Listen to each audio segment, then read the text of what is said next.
In the last video, we saw the significance of the two base vectors 1, 0 and 0, 1 when we were dealing with matrix transformations. That is, if we know the images of these two vectors, then we know how every point in the plane is transformed. Let's start with a general matrix A, B, C, D. If we want to find the image of the point 1, 0, we have to write it as a vector, and we can see that if we do that, AB times 1, 0, A times 1 is A, B times 0 is 0. And in the second row, we're going to get C times 1 plus D times 0. Now, the essential thing to notice here is that these two numbers or letters, A and C, are the first column of the matrix. Whatever matrix we have, 1, 0 will always be mapped onto the first column of the matrix. I can't emphasize just how important that result is going to be in what we're going to do later. So we have that 1, 0 is mapped onto the first column of the matrix.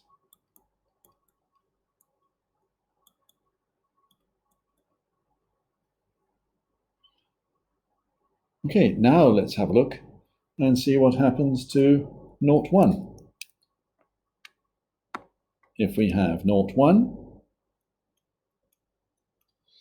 AB times 0, 1 is A times 0 plus B times 1. CD times 0, 1 is C times 0 plus D times 1.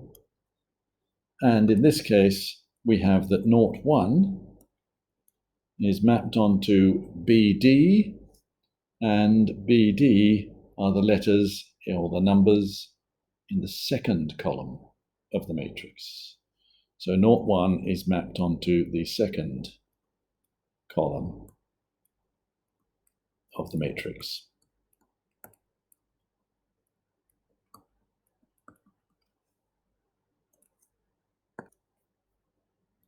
Now let's do an example where we find the geometrical effect of the transformations from various matrices.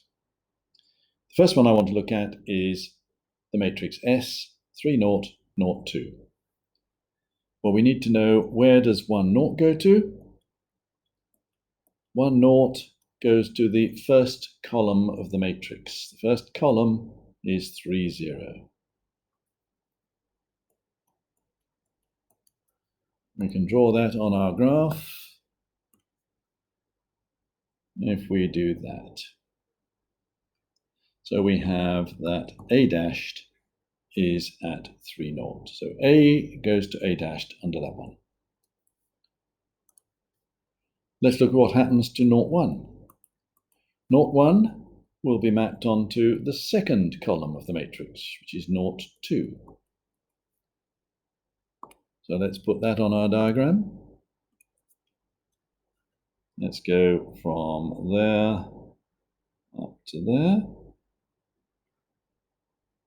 And we have that B dashed is there. Now, if we look at that, we can see what's happening to the two vectors 1, 0 and 0, 1. And since the whole plane is determined by that, if we can describe this geometrically, we've got the transformation.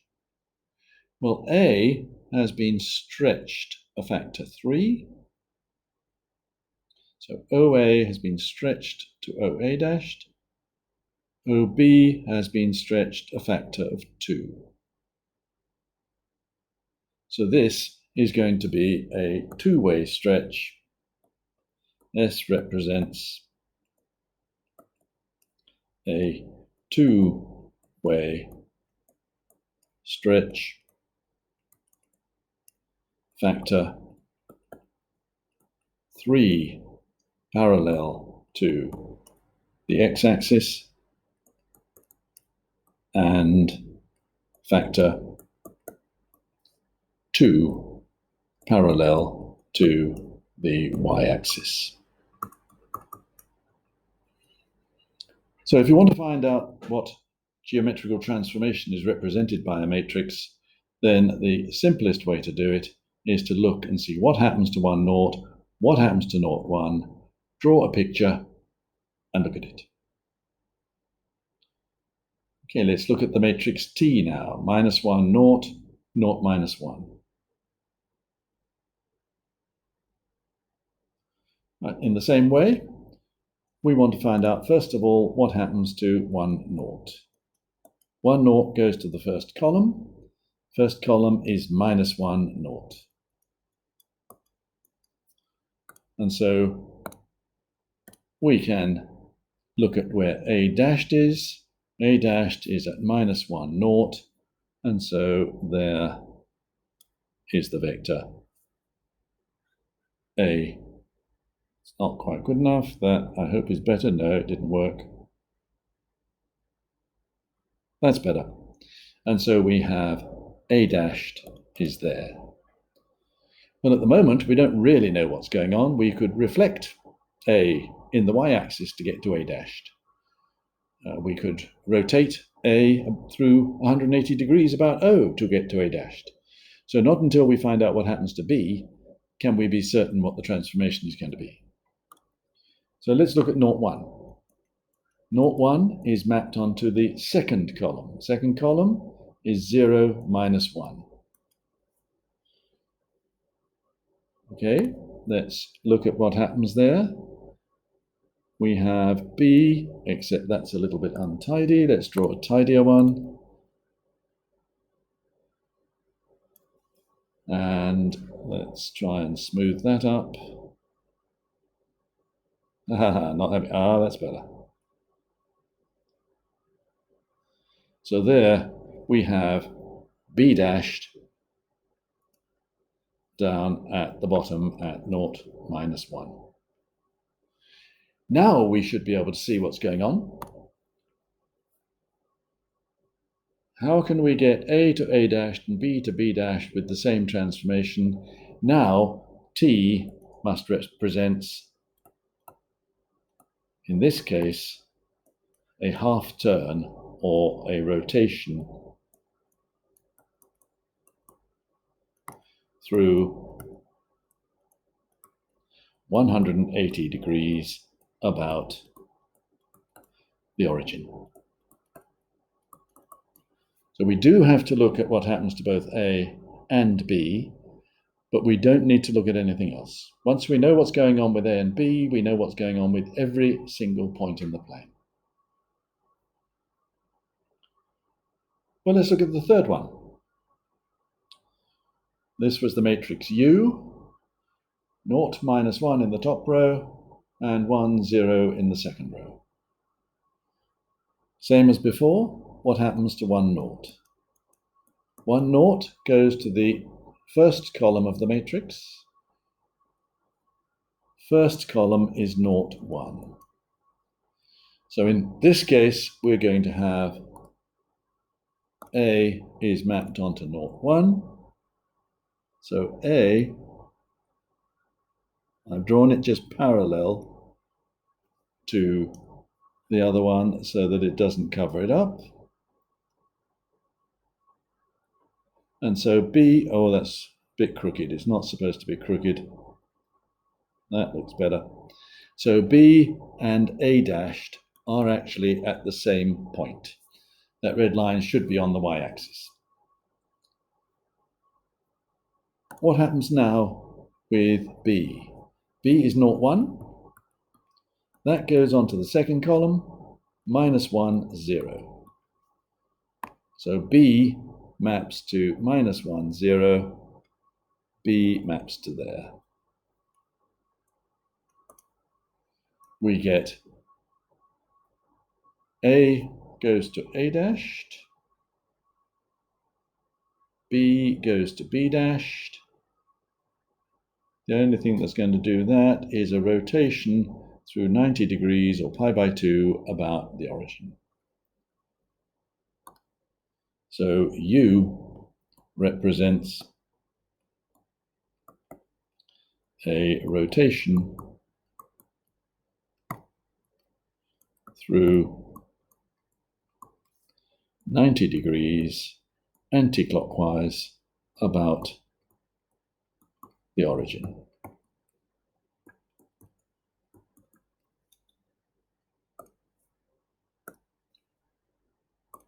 Now we can see the real benefit of this approach when we go the other way.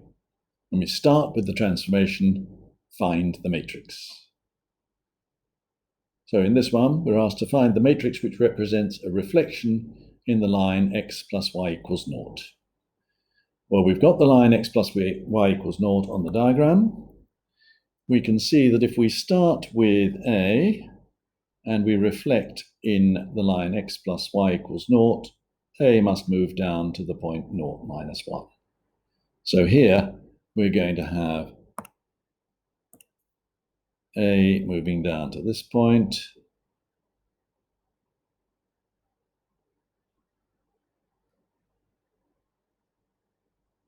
and there is A dashed.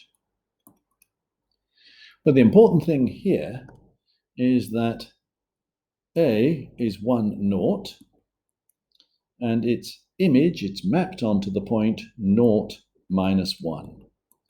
So the matrix that we're looking for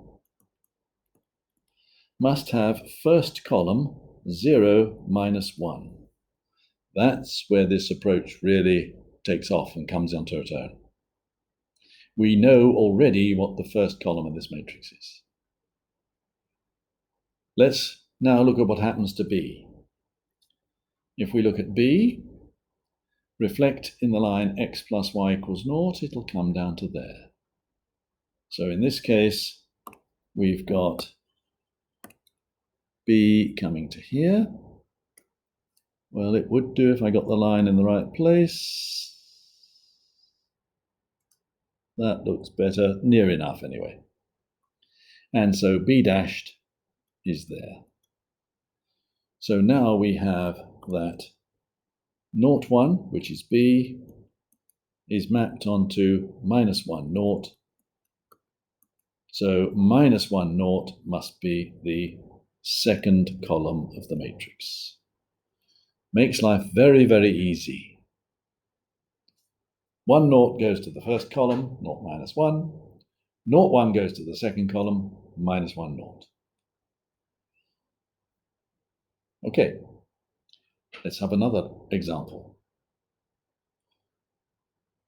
Find the matrix which represents a rotation through 270 degrees anti-clockwise about the origin. Well, let's start with A. Rotating A through 270 degrees, it will end up there. A through 270 degrees, there it is.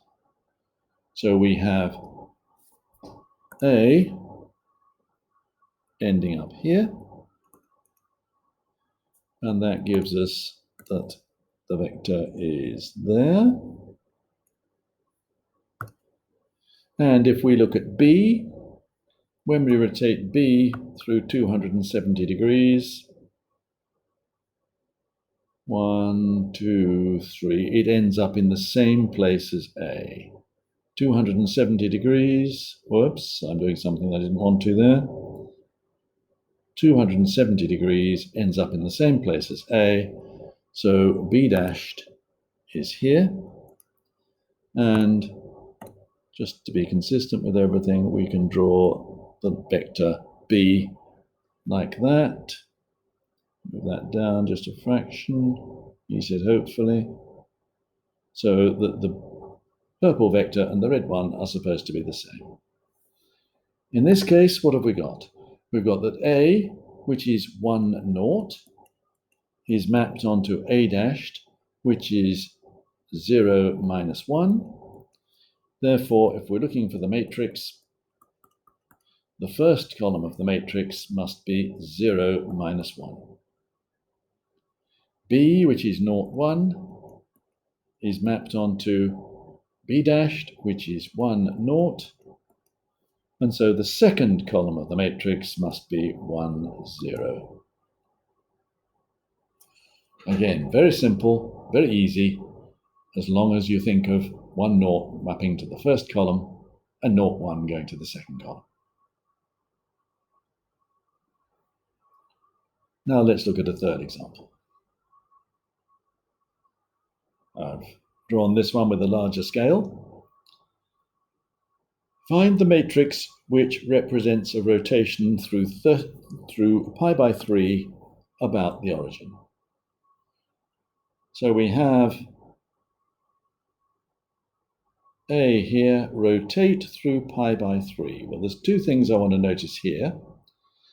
Firstly, that this angle is pi by 3. Let's make the pi look a bit better. And secondly, that if the length of OA is 1, when I've rotated it to OA dashed, the length is still 1. So we don't want to lose that idea.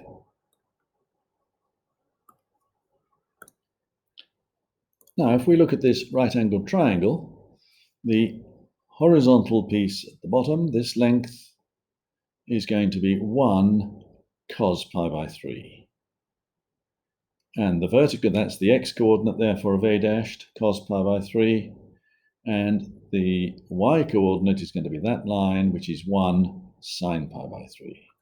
So we have cos pi by 3 there, sine pi by 3 there. If we draw just a little triangle to help us, we've got pi by 3, 2, 1, root 3. And so cos pi by 3 is half, and sine pi by 3 is root 3 over 2. So we know the coordinates of A dash now. 1, 0, therefore, is mapped onto a half, so I'll call there. And the y-coordinate is sine pi by 3, which is root 3 over 2. Therefore, the matrix that we're looking for has first column a half, and second component is root 3 over 2. So our matrix starts off with first column a half, root 3 over 2. Now let's do the same thing with B dashed. The length of OB is 1, so when we rotate it, the length is still 1. We rotate through pi by 3, therefore the angle down at the origin is pi by 3.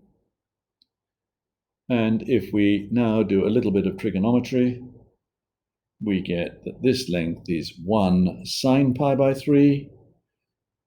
Sine pi by 3 is root 3 over 2, so that length is root 3 over 2.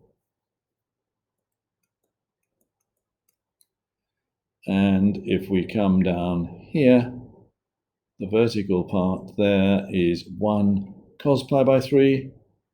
Cos pi by 3 is 1 over 2, so that length is a half.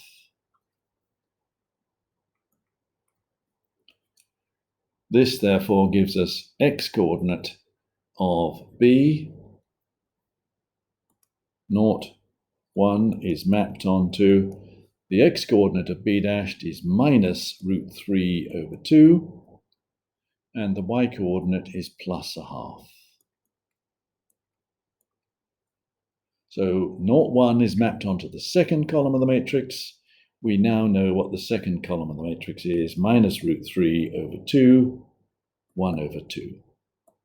So there is the matrix for a rotation through pi by 3 about the origin. Very easy to do it with this technique.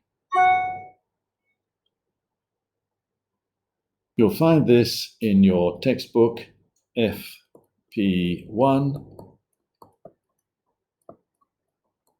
on pages 86 to 90.